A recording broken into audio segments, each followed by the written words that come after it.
Thank you for joining. Let me start. For those who might be watching now, or those who are going to join me via way of replay, my name is Dr. Princess Fumi Hancock. Um, I'm an African princess that's living in diaspora. I'm also a board certified psychiatric mental health doctor of nurse practice out in Arizona. I'm a best-selling author. I've written over 24 books with 19, at least 19 that is bestseller. I'm a very recent one has to do with narcissism. It's talking about the half-baked narcissist that might be in your world right now. So you can check that out on Amazon. Well, thank you again for joining me. Um, I I tell you what, the very first time I got an email saying, "Oh, Dr. Hancock, you can join LinkedIn to start doing live." I was like, "Wow, that's neat." It was not something that I thought that I was going to be doing, but I really do believe that because I do a lot of videos that this could be a good way to also continue to promote what I do in mental health. And so as I began to go into 2022 and leave 2021 behind, I started thinking about a lot about the things that we have been through in 2021, 2020, 2021, and now moving along into 2022. And when I'm talking about COVID, the pandemic, and we have been through a lot. Our way, a lot of us have been through. In fact, most of us have been through a lot. There are many people that are going through a lot of fatigue right now. They're going through fatigue syndrome because of the pandemic that's just refusing to end, right? And so there's so much tiredness. We are tired, we're exhausted.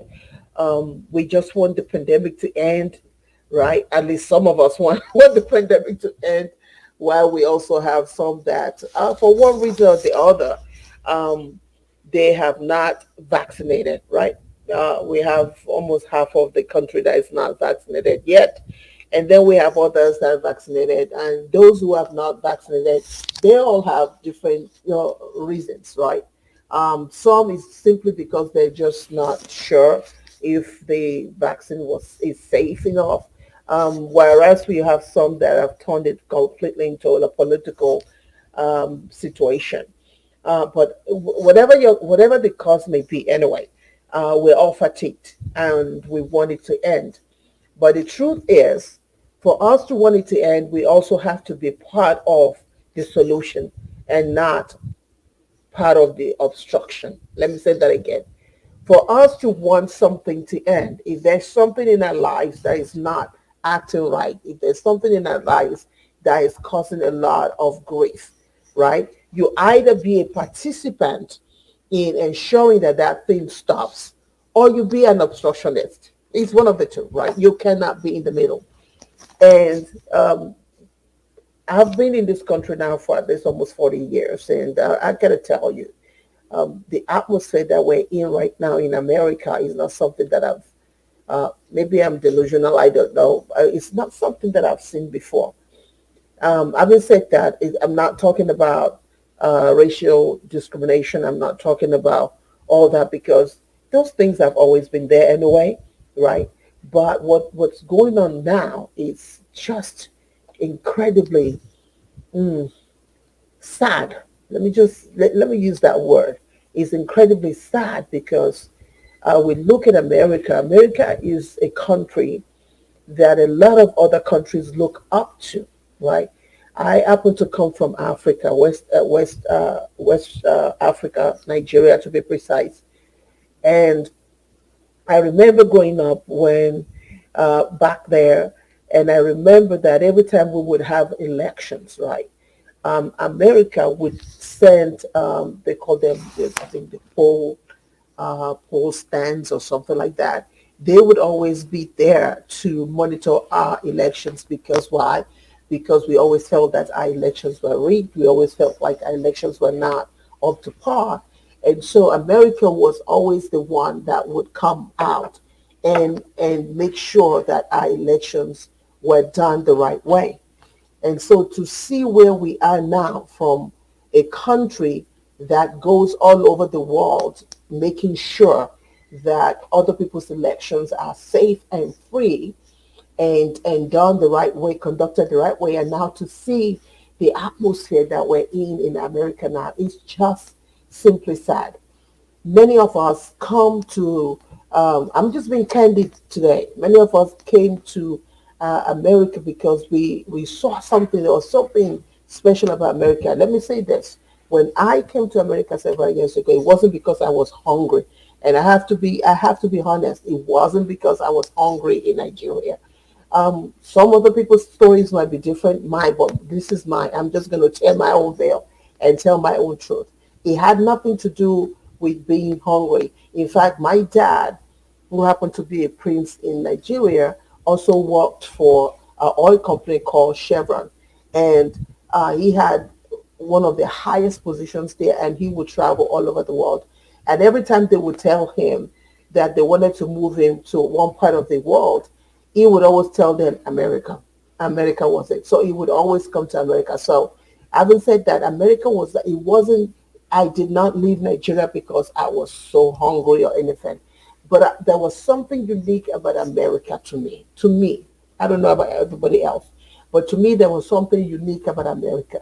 There was something great about America. There was something special, even in all of its imperfection, right? Because there is no country that is perfect.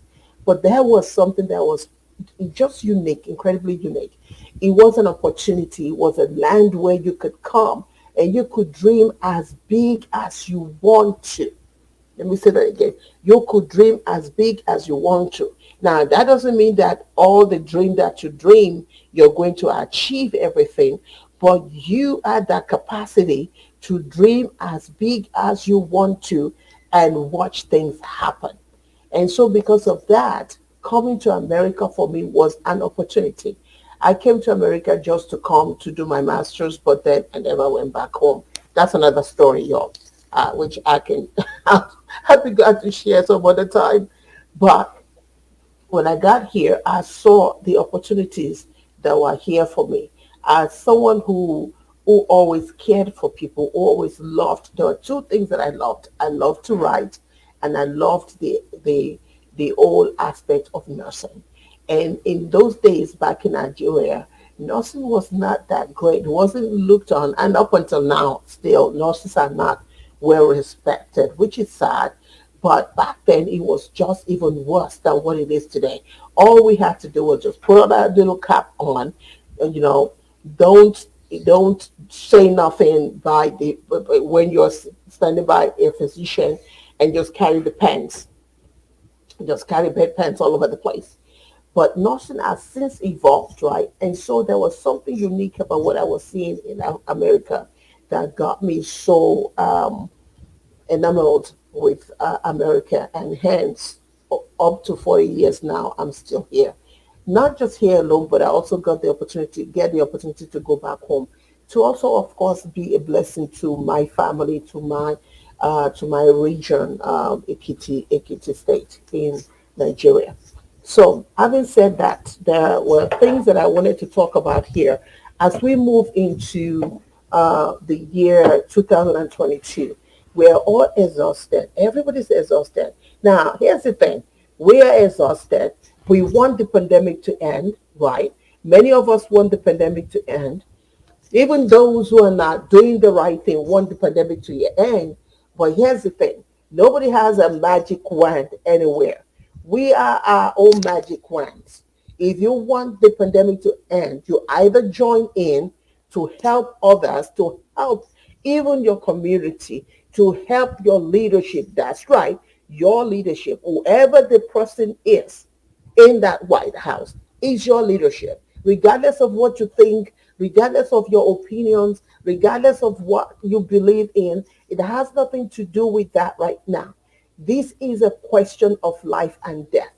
And if it's life and death, It is not a question. This is not the question. COVID is not what we use to say we're going to make somebody fail or not fail.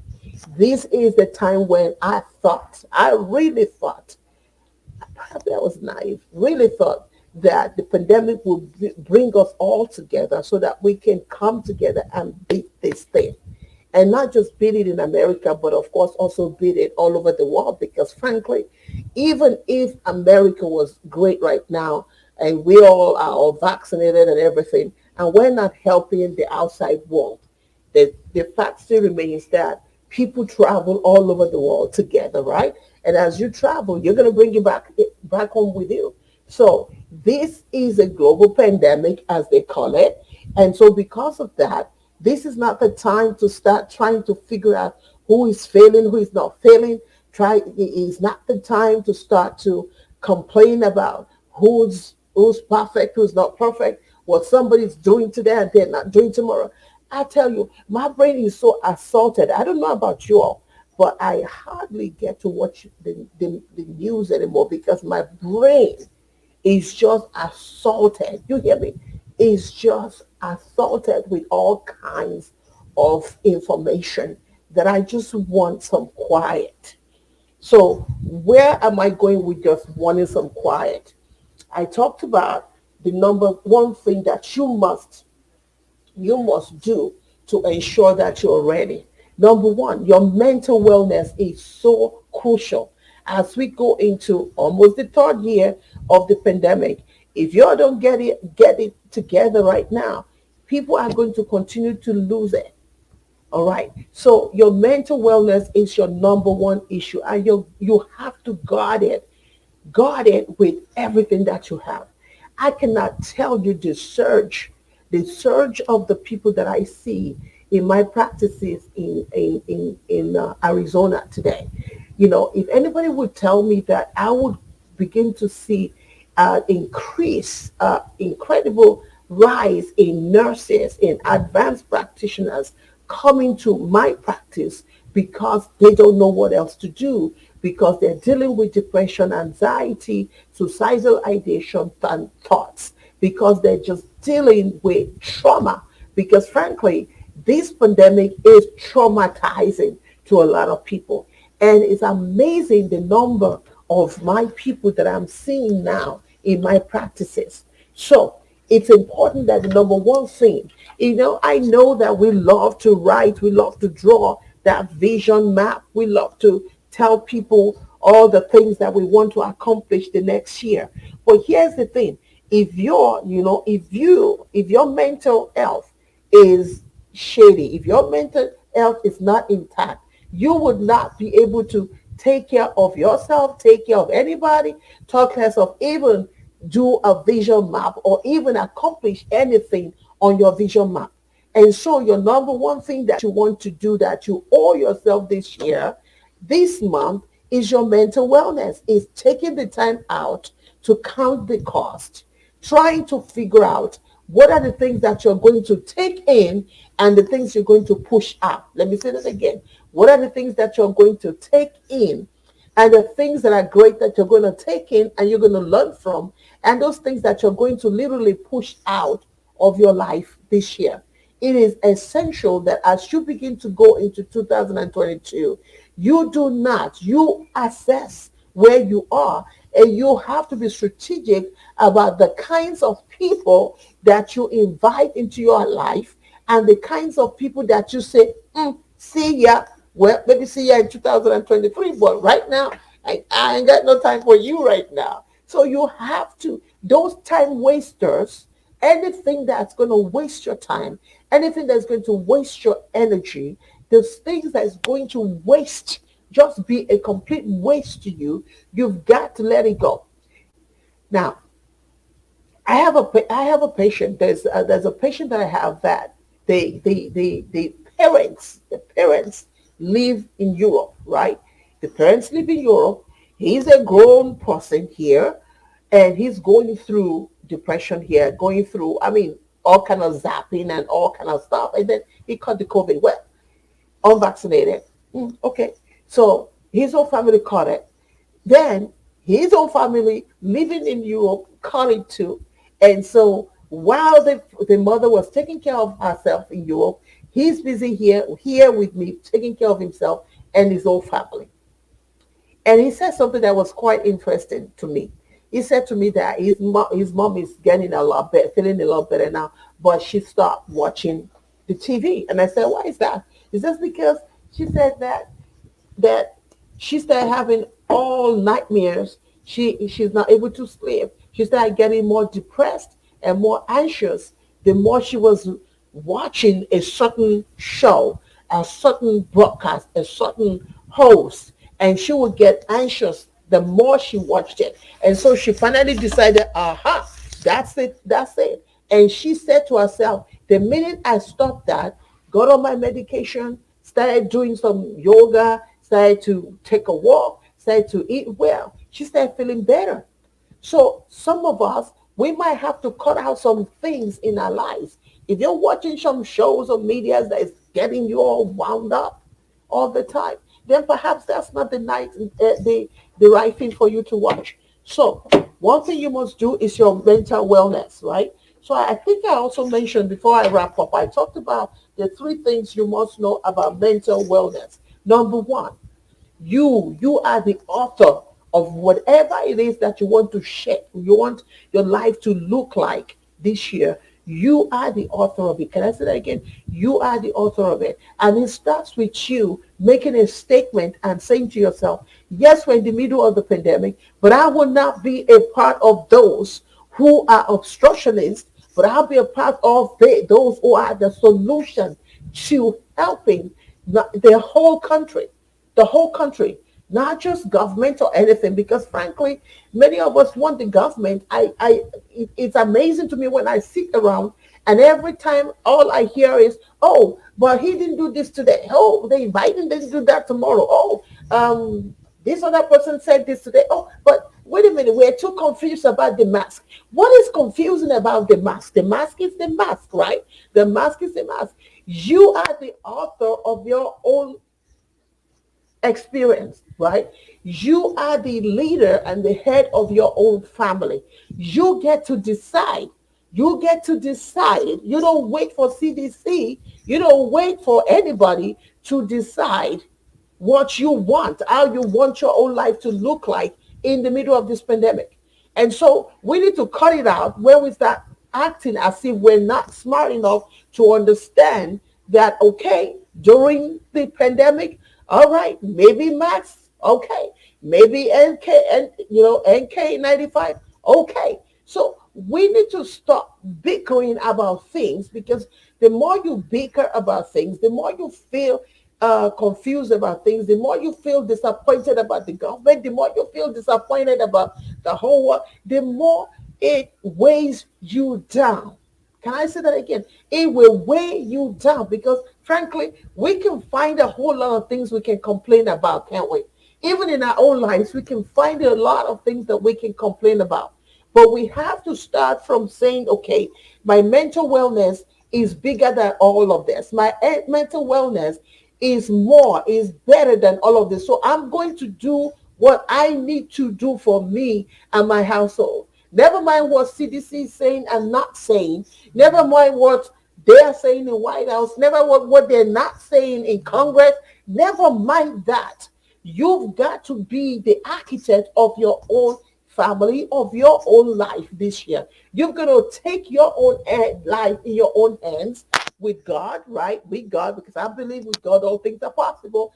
That's just me. I don't know about anybody else. But you've got to make that decision that I'm not going to go into this emotional upset every time that I hear something that, look, nobody's perfect in life. All right. Our government will never be perfect, because we're not perfect either. They are all human beings. And what they need is our help so that we all can get out of this. Can I tell you all, I'm a mental health nurse practitioner, a doctor of nurse practice, but I'm tired. I'm blessed. I'm blessed. I'm blessed. Can I say that again? I'm blessed with my practices, but I'm tired.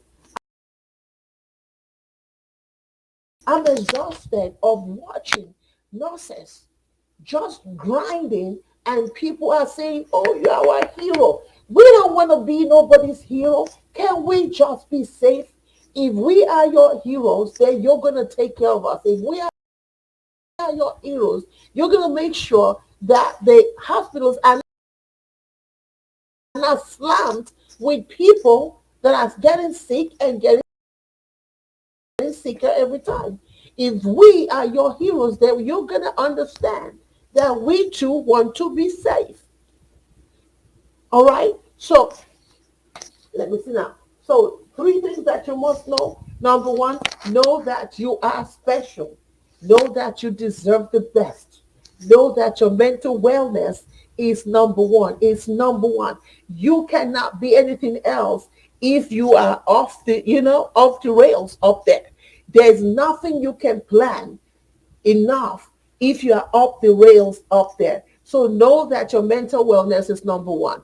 Understand that you are the architect. Number two, understand that you are the architect. You get to decide what happens for you and your family. It's not about, oh, the mistakes that CDC is doing or not doing, the mistakes that everybody else around you is making. After all, nobody is perfect. So let's just stop that. Let's stop at the tracks of always bickering and trying to figure out who said what that was wrong. You are the architect. What are you doing to protect you and your household? So number two, you know that you are the architect of wherever you end up at right now. You're the architect. It's not because of what the government did or not did. It's not because of what somebody next door did or not did. You are the architect. Number three, love on yourself. Be good to yourself. Understand that when you're feeling great, that's when you can get up and be and do whatever it is that you're choosing to do. But first and foremost, your mental health takes priority over anything else. I can tell you what I see in the field as a psychiatric provider. It is just absolutely heart wrenching. And I'm going to start to talk about this more and more. In fact, the next time I come here, I'm going to be talking about talking to parents about their teenagers. Because I have so many teenagers in my hands right now that are lost. You hear me? Completely lost. And the parents are there saying, well, I'm too busy, I gotta go to work, which is understandable, right? Which is understandable. But there needs to be a balance because our teenagers are hurting. Our teenagers are killing themselves now. Our teenagers are hurting themselves now. And what are our parents doing? Watching the TV and, and bickering about what somebody said wrong and did say right. And getting caught up in all the hysteria that people are bringing, the fear that people are bringing to us through the tube. So I sincerely hope that as you watch this, their way of replay, as you watch this, even right now live, I sincerely hope that you're not going to look at this as a political stance or as a political stuff, but you're going to look at it as somebody who is talking from a point of view of a mental health um, practitioner, and not just that alone, but somebody else who loved the Lord too, and someone who really cares for you and wants you to be the best, the very best of you, delivering the very best of you, because that's what we need. We want the very best of you right now. Until next time, be inspired, be motivated, be of sentimental value. Understand that you are the hero in your life story. And it's up to you to write your story. Yes, no matter how traumatic that story is, to take that story and rewrite it into a beautiful legacy. And until next time, I will see you soon. And thank you so much for joining me. Please do share this. Make your comment. Share. Make your comment too. Until next time, thank you. Bye now.